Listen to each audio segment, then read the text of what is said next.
100 দিনের কাজের job card প্রাপকদের তথ্য সংগ্রহের উদ্দেশ্যে দলীয় সহায়তা শিবির অনুষ্ঠিত হলো পশ্চিম মেদিনীপুর জেলার দাঁতন 2 নম্বর ব্লকে। সোমবার দাঁতন বিধানসভা এলাকার হরিপুর গ্রাম পঞ্চায়েত সহ 4টি পঞ্চায়েত এলাকায় সহায়তা শিবির করা হয়। দলের পক্ষ থেকে জব কার্ড প্রাপকদের বিস্তারিত তথ্য নির্দিষ্ট ফর্মের সংগ্রহ করা হয়। এই শিবিরে উপস্থিত ছিলেন স্থানীয় বিধায়ক বিক্রম চন্দ্র প্রধান। যেভাবে কেন্দ্র বাহিনী তারা মোতায়েন করেছিল, মানুষ তো তার ভোট দিয়েছে, তার রেজাল্ট কি হয়েছে, কি রেজাল্ট হল, অর্থাৎ কেন্দ্র বাহিনীর জন্য কোনো যায় আসে না। শুভেন্দু অধিকারী যেটা বলছেন যে এই রাজ্যেই কিন্তু ভোট ছাপ্পাও হয়েছে, কোথাও কোথাও র্যাগিংও হয়েছে, সেই কারণে পর্যাপ্ত পরিমাণে কেন্দ্র বাহিনী দেওয়া হচ্ছে। যাতে কবে ছাপ্পা হয়েছে, কবে ছাপ্পা হয়েছে? বসুন। বিধানসভা ভোটে এমনটাই দাবি। বিধানসভা ভোটে ছাপ্পা হয়েছে? বিধানসভা ভোটে কোথাও ছাপ্পা হয়নি, কঠিন নির্বাচন হয়েছে।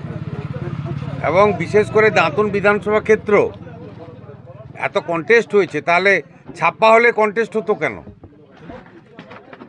ছাপ্পা হলে কন্টেস্ট হতো কেন?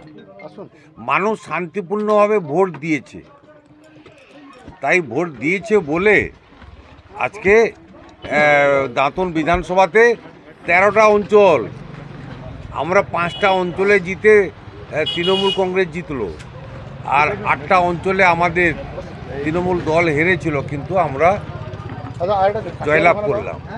ফেরো রিপোর্ট, ওঙ্কার বাংলা।